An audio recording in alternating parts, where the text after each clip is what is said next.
नमस्कार दोस्तों, आप सबका स्वागत है हमारे आज के सेकेंड सेट में of the last 6 month current affairs MCQ. ये एमसीक्यू वैसे तो आरआरबी, पीओ और क्लर्क मेंस के लिए, लेकिन अगर आप किसी भी एग्जाम की तैयारी कर रहे हैं तो वहाँ प्रीलिम्स लेवल तक के सवाल आप इस सीरीज़ में देख सकते हैं। जैसा कि आप सब जानते हैं 10 सितंबर को पेपर है, तो मेरी पूरी कोशिश है, इनफैक्ट मैं कंफर्म करता हूँ कि 8 सितंबर तक पिछले 6 महीने का 500 से ज़्यादा क्वेश्चंस मैं कवर कर दूंगा। एवरीडे कोशिश रहेगी क्वेश्चंस को इंक्रीज़ करने की। कल करीब 30 क्वेश्चन से आज करीब 55 क्वेश्चन हैं और कल मुझे उम्मीद है कल हम 60-65 क्वेश्चन करेंगे। तो बाय 8 सितंबर आपको 500 क्वेश्चन पूरी तरीके से मिल जाएंगे, हर एक क्वेश्चन को डिस्कस करते हुए। तो चलिए शुरू करते हैं डिस्कशन का आगाज़ करते हैं और आते हैं आज के हमारे पहले क्वेश्चन पर। India has handed over $450 million to Sri Lanka for its SLUDI project. What does D stand for in SLUDI? SL तो श्रीलंका है और D जो है that is option number 2 digital, जो वहाँ पर अर्बन डिजिटल इनिशिएटिव्स हैं।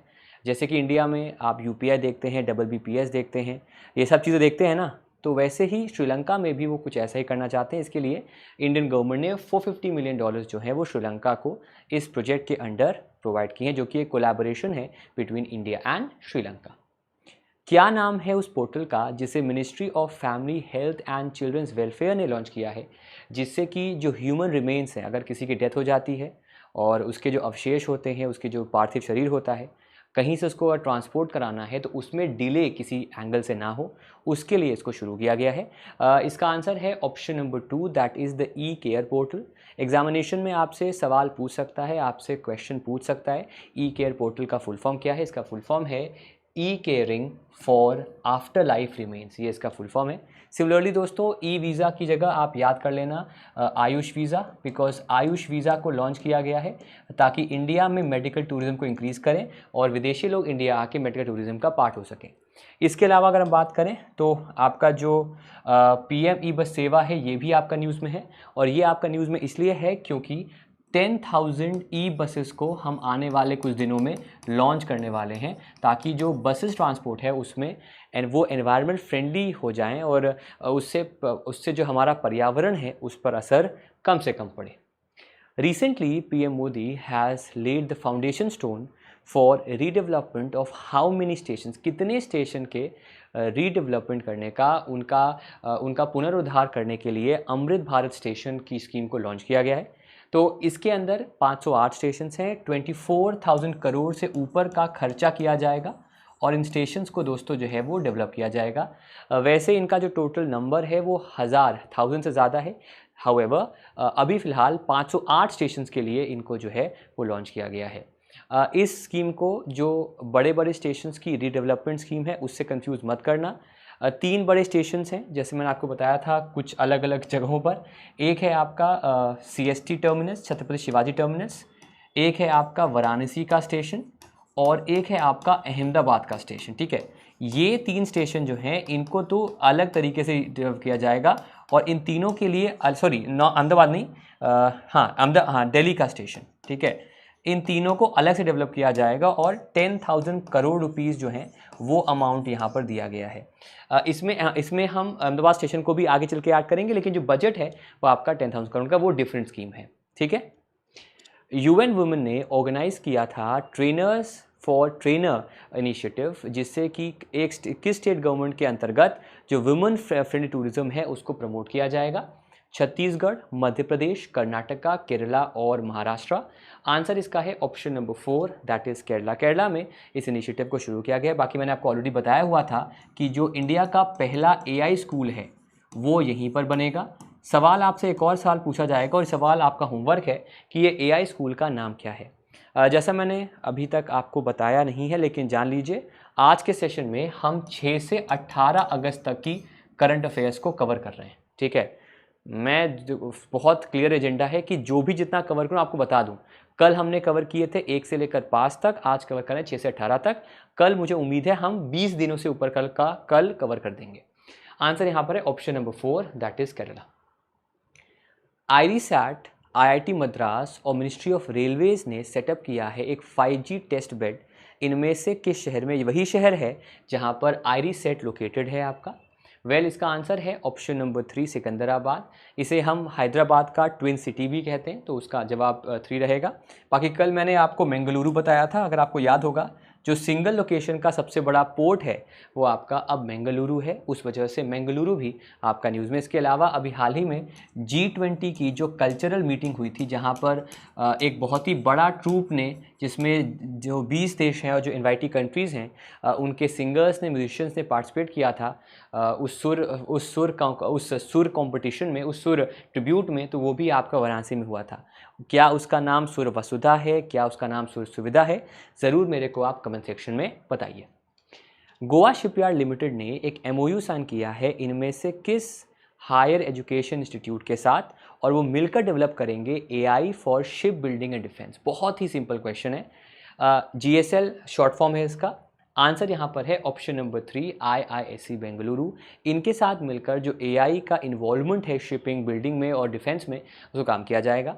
दोस्तों अभी हाल ही में GSL ने टाई अप किया है कीनिया के शिपयार्ड लिमिटेड से भी, कीनिया के शिपयार्ड से भी, ताकि उनके साथ मिलकर कीनिया के लिए जो शिप बिल्डिंग है, उसमें शिप कंस्ट्रक्शन है, उसमें हेल्प की जा सके। उस वजह से कीनिया भी और उसका शिपयार्ड भी न्यूज़ में है। संजय कुमार अग्रवाल इनमें से किस ऑर्गेनाइजेशन के चेयरमैन बनाए गए हैं? उसका नाम है CBIC, central board for indirect tax and customs. जब हम GST की बात करते हैं तो हम CBIC की बात करेंगे, उस वजह से इसका जवाब आपको देना है।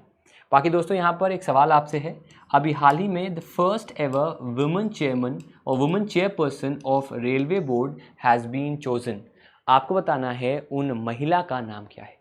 आप ये कमेंट सेक्शन बताएंगे, अच्छा रहेगा, बिकॉज उस पर भी सवाल, क्योंकि वो पहली बार हुआ है, सवाल बन सकता है।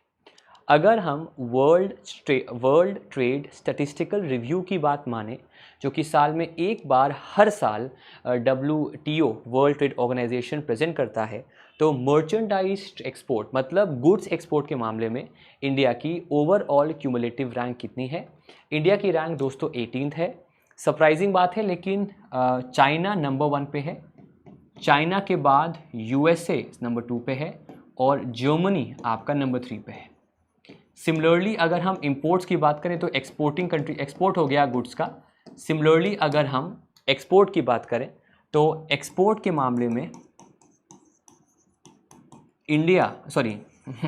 USA नंबर 1 पे है, चाइना नंबर 2 पे है, और जर्मनी नंबर 3 पे है। तो सिर्फ टॉप 2 पोजीशंस आपकी चेंज हो जाएंगी अगर हम एक्सपोर्ट और इंपोर्ट की बात करें तो। ठीक है जी, इंडिया की रैंक इसमें 18th रैंक पे आती है।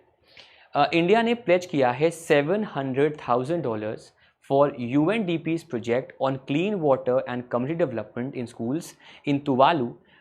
तुवालू में ये काम होगा जहाँ पर वहाँ पर साफ़ सुथरा पानी और सैनिटेशन को लेकर काम किया जाएगा वहाँ के स्कूल्स में। सवाल है तुवालू का करेंसी क्या है? इसका करेंसी है आपका दोस्तों फुना फूटी, ये इसका करेंसी है। थोड़ा अलग करंट अफेयर था, इसलिए मुझे लगा कि ये ऐसे सवाल एग्जाम में आते भी हैं। रेलिवेंट सवाल नहीं आएंगे, डबलिन की बात नहीं करेंगे, आयरलैंड की बात है, लिस्बन की बात नहीं करेंगे क्योंकि पोर्चुगल की बात है, या फिर आकरा की बात भी नहीं करेंगे जो कि आपका घाना का है, क्योंकि वो ऑलरेडी आ चुके हैं। ये चूँकि न्यूज़ में है तो फुना फूटी जो है वो इसका आपका फुना फूटी जो है वो इसका जो है वो आपका यहाँ पर कैपिटल है, तो उसको भी एज इट इज़ पढ़ लीजिएगा, ये करेक्शन कर लीजिए। इसका कैपिटल है दैट इज़ फूना फूटी। आगे बढ़ते हैं। जो INS चेन्नई है उसने पार्टिसिपेट किया है नेवल एक्सरसाइज पासेक्स में। ये जो आपका एक्सरसाइज है ये किस देश के साथ किया गया है? बहुत ही बेसिक सा सवाल है दोस्तों, इसका जवाब दीजिएगा। इसका आंसर है option number 3 that is Saudi Arabia. Saudi Arabia के साथ सऊदी अरेबिया में ही इसको जो है वो किया गया है जी। तो उसका आंसर ऑप्शन 3 रहेगा, that is absolutely correct. Greece की बात करें तो इनिकियोस नाम से एक्सरसाइज है जिसमें इंडिया ने भी पार्टिसिपेट किया है, और अभी वैसे भी इंडिया जो है वो ग्रीस के साथ एक स्ट्रेटेजिक पार्टनरशिप के तौर पे भी काम कर रहा है। उस वजह से भी आपका इंडिया जो है वो न्यूज़ में बना हुआ है। समझ में आया सबको? क्लियर हो गया? क्या बात है। A quit India movement was launched on the 8th August dash demanding India's independence from the British rule. अगस्त की बात कर रहे हैं तो 8 अगस्त अपने आप हो जाता है, अपने आप इम्पोर्टेंट हो जाता है। इसका आंसर है ऑप्शन 4 1942। 1942 में 8 अगस्त को ये मूवमेंट शुरू हुआ था। भारत की आज़ादी का ये आखिरी बड़ा मूवमेंट था। अगर हम बड़े मूवमेंट्स की बात करें in terms of with in India, अगर हम सिर्फ देश के अंदर अंदरूनी बात करें तो उस हिसाब से ऑप्शन 4 सही है। 42 में ये मूवमेंट आपका किया गया था। यूनाइटेड नेशंस डेवलपमेंट प्रोग्राम ने का जो और इंडिया का जो GOV फंड है, फाउंडेशन है, उन्होंने एक MOU साइन किया है इनमें से किस देश के साथ, जिसके साथ वो टैकल करेंगे the challenge of infectious medical waste treatment जो उस देश में होता है, और उस मेडिकल वेस्ट ट्रीटमेंट को रिजॉल्व करने के लिए ये एग्रीमेंट किया गया है। पहले एग्रीमेंट दोस्तों इंडोनेशिया के साथ किया गया है। इंडिया का जो GOV फाउंडेशन है वो यूज़ करेगा डिजिट को, जहाँ पर डिजिट का फुल फॉर्म है आपका digital infrastructure for governance impact and transformation. उसके मद्देनज़र ये पूरा काम किया जाएगा। तो आंसर है आपका option number 2 that is Indonesia. इसके अलावा इंडिया ने अभी B20 समिट किया था, जो G20 के पहले का बिजनेस 20 समिट होता है, उसकी जिम्मेदारी अगले साल की ब्राज़ील को दे दी है। तो उस वजह से ब्राज़ील भी आपका न्यूज़ में है। इनफैक्ट G20 को भी वो आपका होस्ट करने वाला है। इनमें से वो कौन सा भारतीय बैंक है जिसने इंडिया का पहला 24/7 वीडियो बैंकिंग सर्विस जो है उसको लॉन्च किया है? 24/7 वीडियो बैंकिंग सर्विस को लॉन्च किया है आउ स्मॉल फाइनेंस बैंक ने। उसने इस सर्विस को अभी हाल ही में लॉन्च किया है। इनमें से वो कौन सा पेमेंट बैंक है जिसने इंडिया का पहला इको फ्रेंडली डेबिट कार्ड जारी किया है? तो उसका आंसर है option number 2 Airtel payments bank. जो मटेरियल है इसका वो ऐसे सब्सटेंस से बना है जो इको फ्रेंडली है। वो जो डेबिट कार्ड है वो ईजिली रिसाइक्लेबल है, इसीलिए उसे हम यहाँ पर इको फ्रेंडली डेबिट कार्ड कहते हैं। ठीक है, सवाल एक एग्जाम में आपसे और आ सकता है कि डेबिट कार्ड क्या है? तो दोस्तों debit card along with credit card example है प्रीपेड पेमेंट इंस्ट्रूमेंट का। वैसे इसके एग्जाम्पल आपके और सारे भी हैं, चाहे वो वॉलेट हो, चाहे वो गिफ्ट कार्ड हो, चाहे वो प्रीपेड कार्ड हो, चाहे वो बोनस पॉइंट्स हो, रिवॉर्ड पॉइंट्स हो, है ना, सब हो, कॉइन्स हो, मतलब जो ऑनलाइन कॉइन्स हो वो हो। लेकिन ये भी एग्जाम्पल आपका PPI का है, इसको भी ध्यान दीजिएगा। ठीक है, हाँ, दैट इज़ डेबिट कार्ड। इनमें से कौन सा बैंक है जिसने कोलैबोरेट किया है उड़ीसा टूरिज्म के साथ और उड़ीसा के डेवलपमेंट टूरिज्म कॉरपोरेशन के साथ, और मिलकर वो पेमेंट सॉल्यूशंस ऑफर करेंगे इनके लिए? मतलब जो इनकी वेबसाइट्स हैं, जो इनके अलग अलग सेंटर्स हैं ऑफलाइन ऑनलाइन, वहाँ पर जिस बैंक के ज़रिए जो उनका पेमेंट गेटवे बनेगा जिससे आप ऑनलाइन पेमेंट कर पाएंगे या फिर स्कैन कर पाएंगे, तो उसके लिए कोलैबोरेशन किसके साथ किया है? ये कोलैबोरेशन दोस्तों आपका बंधन बैंक के साथ हुआ है, which is option number 2। Shashidhar Jagdeesan has been rated as the highest paid CEO। इनकी कमाई करीब 11 करोड़ सालाना है और ये हाईएस्ट पे हैं। इन्हीं के बैंक के डिप्टी MD सेकंड पे हैं, फिर आपके एक्सिस बैंक के आते हैं, फिर ICICI बैंक के आते हैं। लेकिन सवाल है कि ये कौन से बैंक के हैं? मैंने ऑलरेडी आपको डिस्कस कर लिया है। आंसर है option number 3 that is HDFC bank. HDFC bank के ये MD CEO हैं और ये इंडिया के हाईएस्ट पेड MD CEO के तौर पर 2022-23 का जो है उसमें इनका नाम आया है। International day of the world's indigenous people, ये इनमें से किस दिन ऑब्जर्व किया जाता है? तो दोस्तों ये दिन जो है वो आपका अगस्त 9 है, जिस दिन इसको हम ऑब्ज़र्व करते हैं, ये बात याद रखिएगा। जब हम इंडिजिनस की बात करते हैं तो हमें अभी फ़िलहाल तो हम ऑस्ट्रेलिया की बात कर ही सकते हैं, बिकॉज़ वहाँ के जो नेटिव्स हैं जिन्हें हम कहते हैं अबोरिजिनल्स, या फिर जो वहाँ के आइलैंड्स के लोग हैं, जो वहाँ के नेटिव्स हैं, उनको लेकर पहली बार पिछले 10 सालों में एक रेफरेंडम होने वाला है, एक जनमत संग्रह होने वाला है, जो कि 14 अक्टूबर को होगा। उस वजह से वो रेलेवेंट हो जाता है। इन ऑप्शंस की बात करें तो जो एग्जामिनेशन के लिए इंपॉर्टेंट है वो अगस्त 14 है, 29 और 7 है। ये 3 तो आपको याद करने ही पड़ेंगे, बिकॉज अगस्त 7 को जैवलिन थ्रो डे है। जैवलिन थ्रो से दोस्तों याद आया, नीरज चोपड़ा ने थ्रो किया है 88.17 मीटर्स का in the finals of the world athletic championship, जो कि बुदापेस्ट में अभी हाल ही में आपकी हुई थी।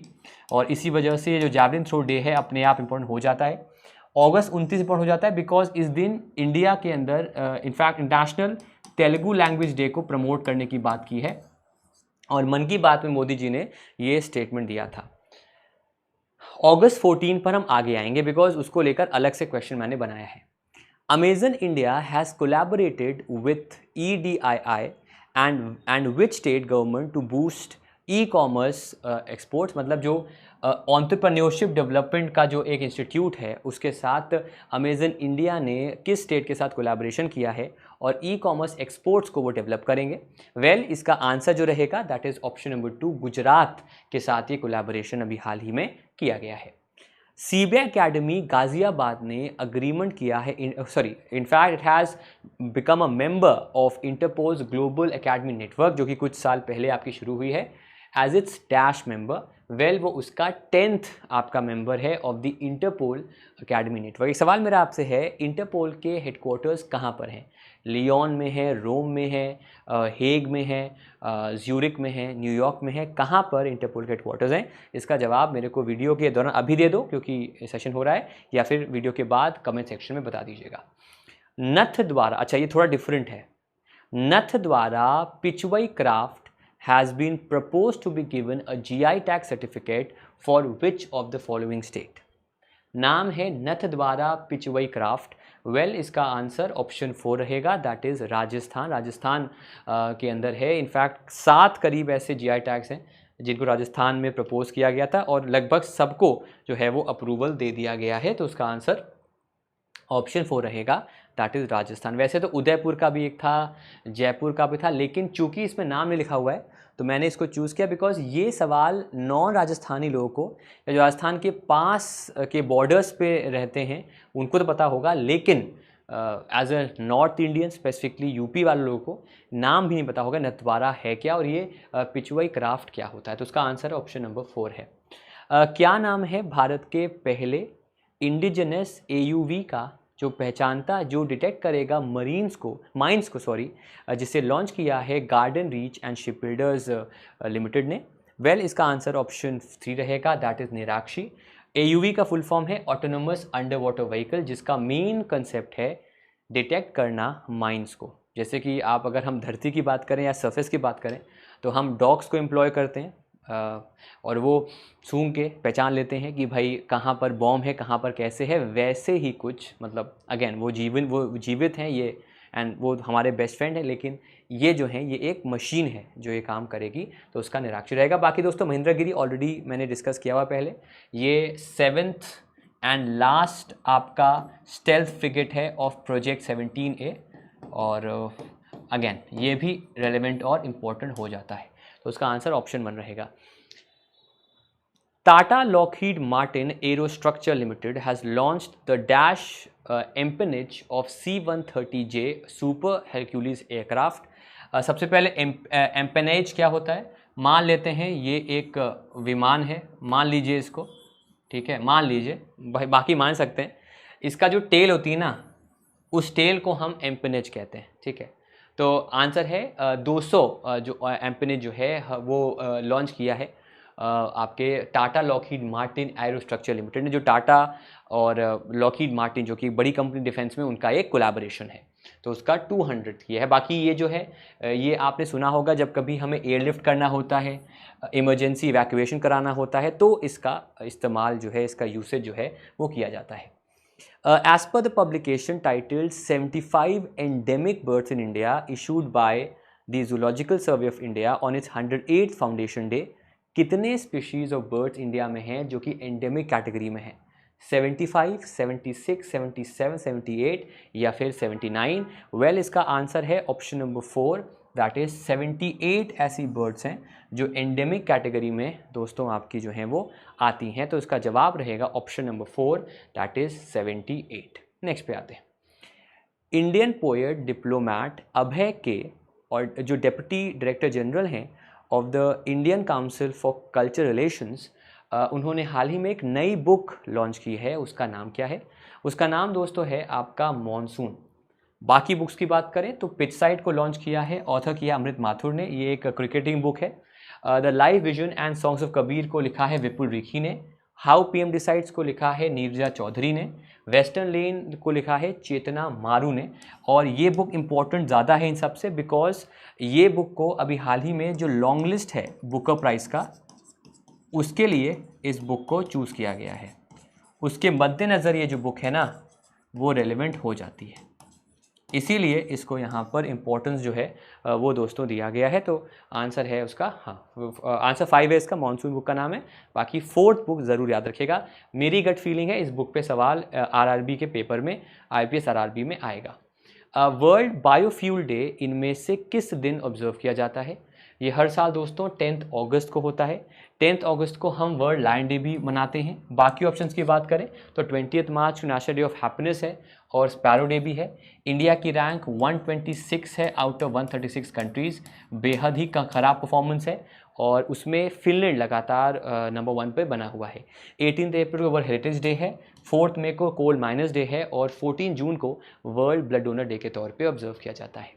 एक बार रिवाइज कर लेते हैं, अगस्त की बात कर रहे हैं तो 1 अगस्त को 4 दिन मैंने आपको यहाँ बता दिए हैं, world lung cancer day, world fintech day, Muslim women rights day और वर्ल्ड वाइड वेब डे।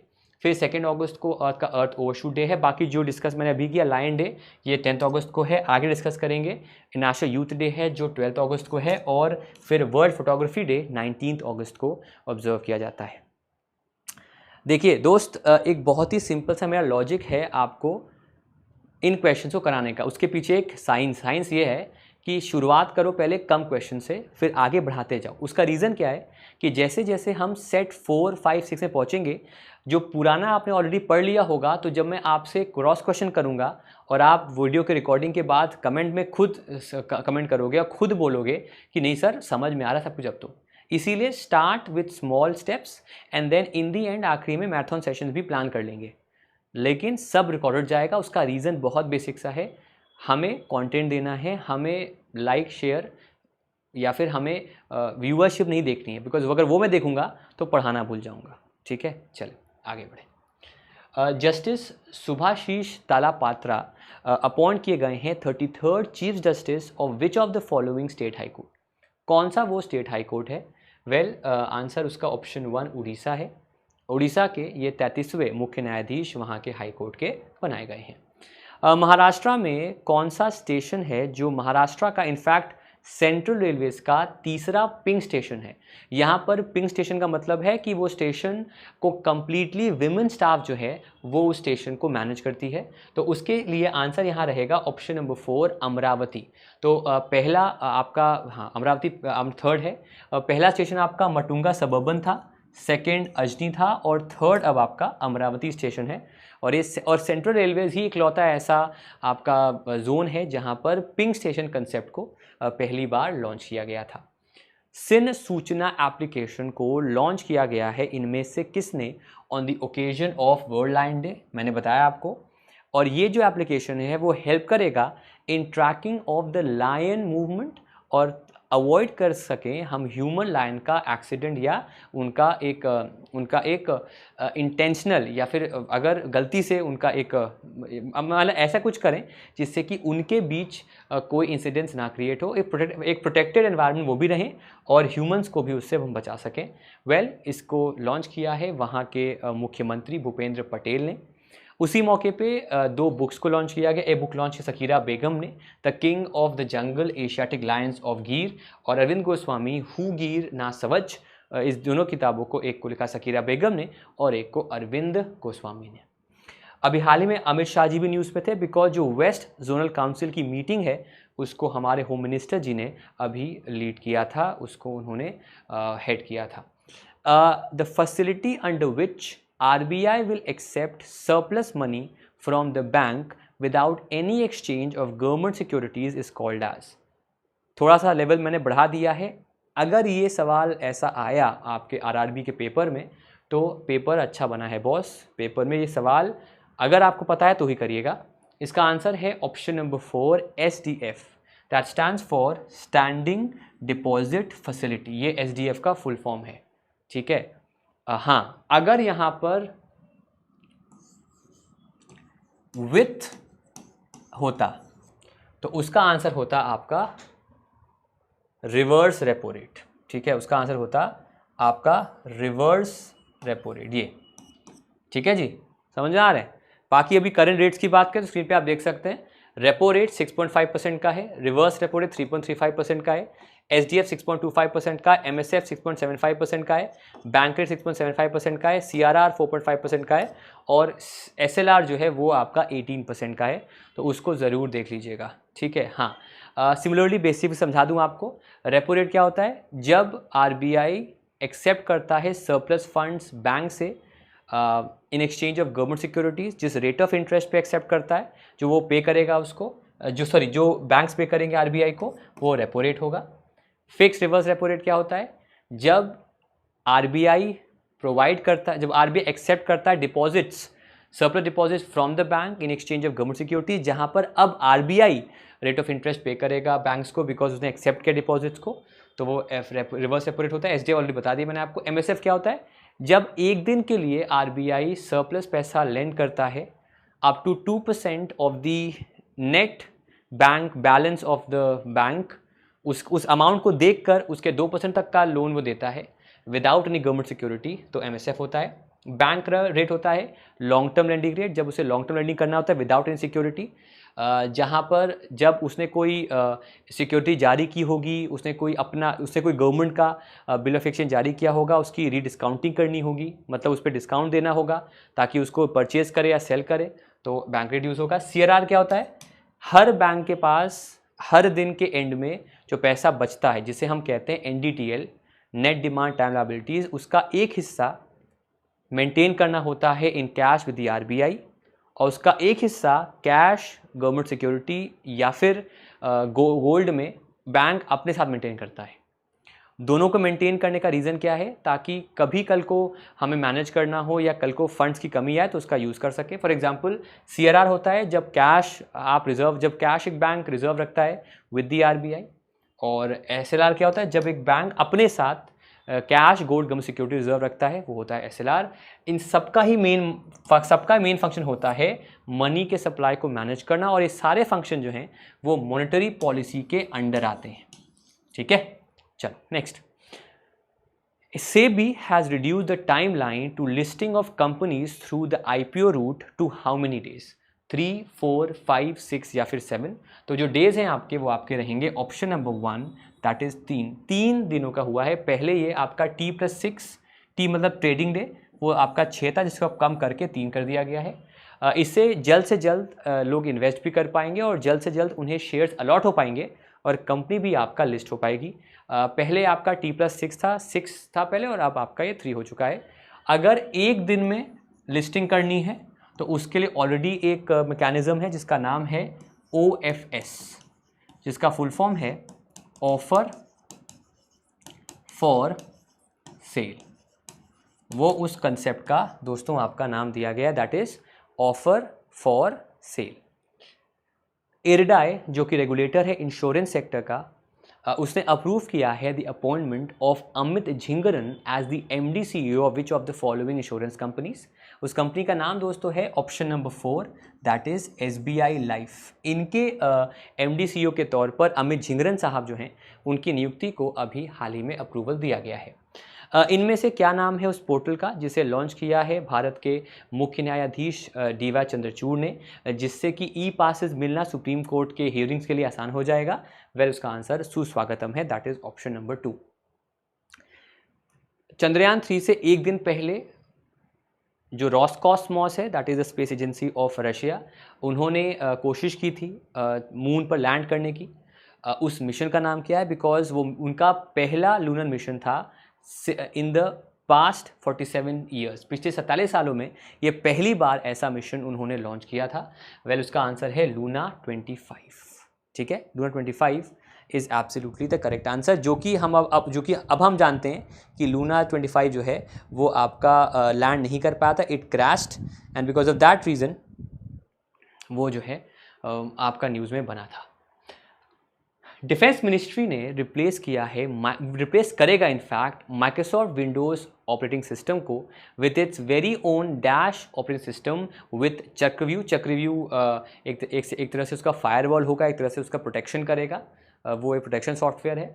तो उसका नाम है दोस्तों माया OS, जिसको NIC DRDO ने मिलकर बनाया है, जिसको नेशनल इंफॉर्मेटिक्स सेंटर और DRDO ने मिलकर बनाया, तो आंसर उसका ऑप्शन 3 रहेगा। UN स्टीप्लान डे इनमें से किस दिन ऑब्जर्व होता है, और पहली बार इस साल इसे ऑब्जर्व किया गया है UN ने, और उसका डेट जो है वो आपका है option number 1, that is the 11th of अगस्त। इस दिन स्टीप्लान डे जो है उसको मनाया जाता है। ये आपके सामने देखिए दोस्तों, स्टीप्लान दिया गया है। बेसिकली ये जो एक आपका इंस्ट्रूमेंट है ये काफ़ी पॉपुलर है। इनफैक्ट इसकी शुरुआत हुई थी त्रिनिदाद टोबैगो से, और ये एक कल्चरल हेरिटेज भी है ट्रिनिडाद टोबैगो का, और पहली बार इस डे को आपका 11 अगस्त को इस साल मनाया जा रहा है।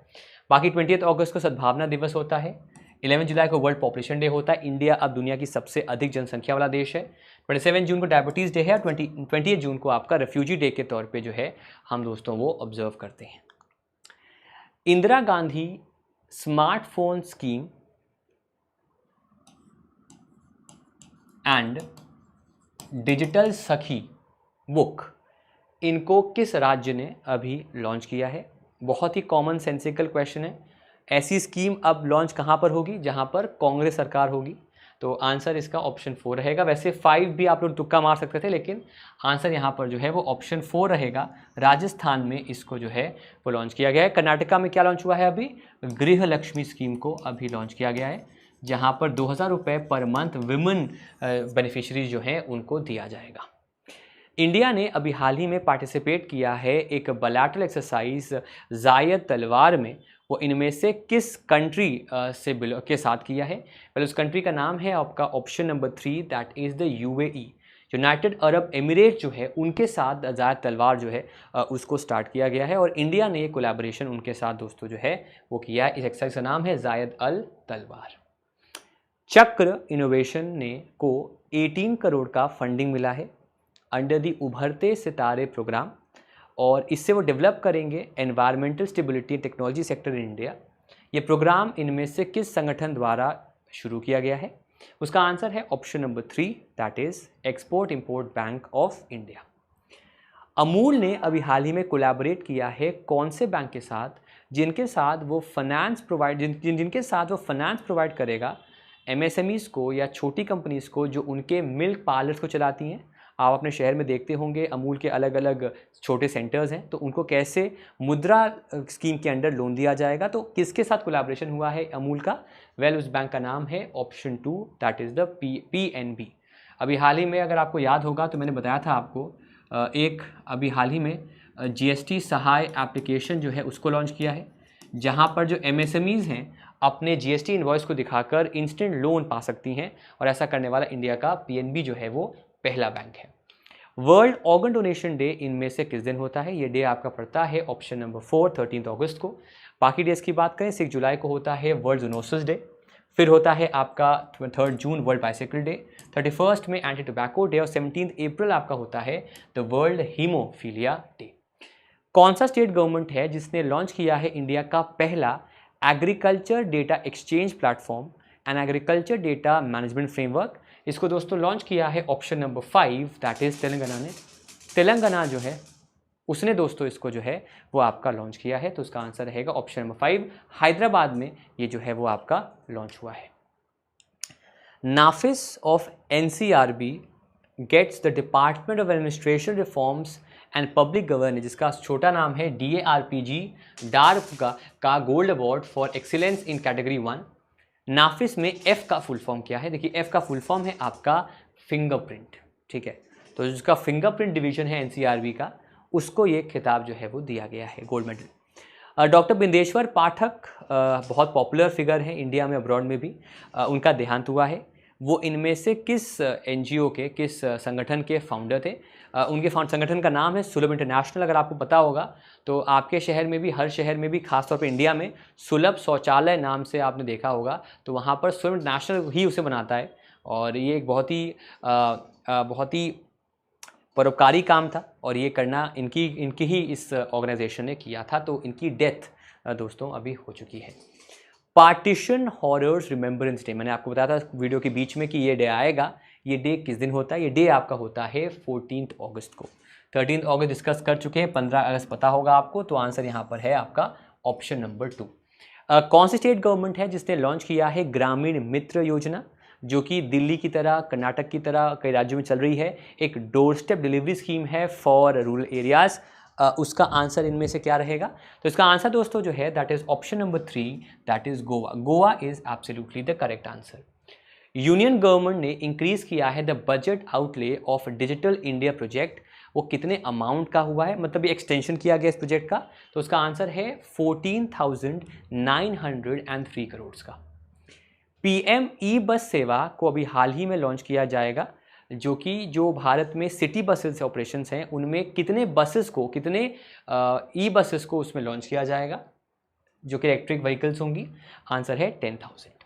इंडिया का पहला common testing centre for unmanned aerial system under defence testing infrastructure scheme इनमें से किस राज्य में लॉन्च किया गया है? तो उस राज्य का नाम है तमिलनाडु में।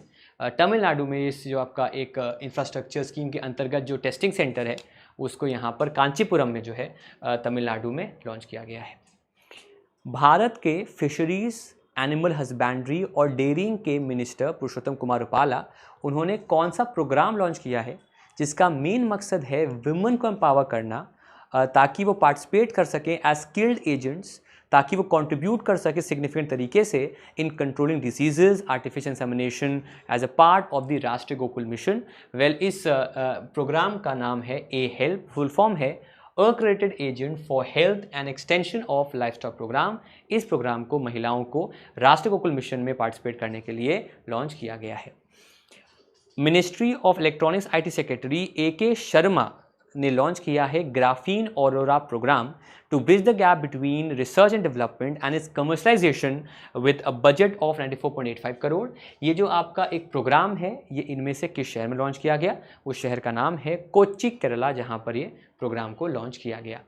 इनमें से कौन बना है भारत का पहला स्टेट जो IVF फ्री, जो इनविट्रो फर्टिलाइजेशन होता है, उसको प्रोवाइड करेगा free of cost at government hospitals? तो इसका स्टेट का नाम है आपका दोस्तों गोवा। इसी के साथ दोस्तों आपसे विदा लेते हैं। उम्मीद करते हैं आपको वीडियो पसंद आया होगा।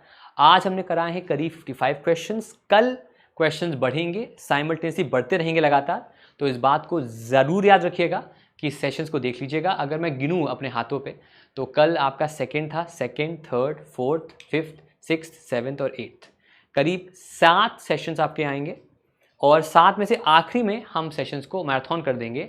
लेकिन इन 7 सेट्स को पढ़ लीजिएगा और ये मत सोचिएगा कि आज सेट आ गया, आज नहीं पढ़ो, कल पढ़ूंगी, नहीं, हाँ कल पढ़ूंगा। आप जिस दिन सेट आए उस दिन रात में पढ़ लीजिए, ताकि नेक्स्ट डे आप सेकंड, थर्ड सेट के लिए या आने वाले सेट्स के लिए तैयार रहें, ठीक है। बाकी अगर हमारा कंटेंट आपको अच्छा लग रहा है, वीडियो अच्छा लग रहा है आपको, तो इस चैनल को, जो कि अभी बना है कुछ 6 दिन पहले, इस चैनल को आप प्लीज़ सब्सक्राइब कर लीजिए और इस वीडियो को लाइक ज़रूर कर दीजिएगा और शेयर ज़रूर कर दीजिएगा। अब कर सकते हैं, बिकॉज अब आपने पूरा वीडियो जो है वो देख लिया है।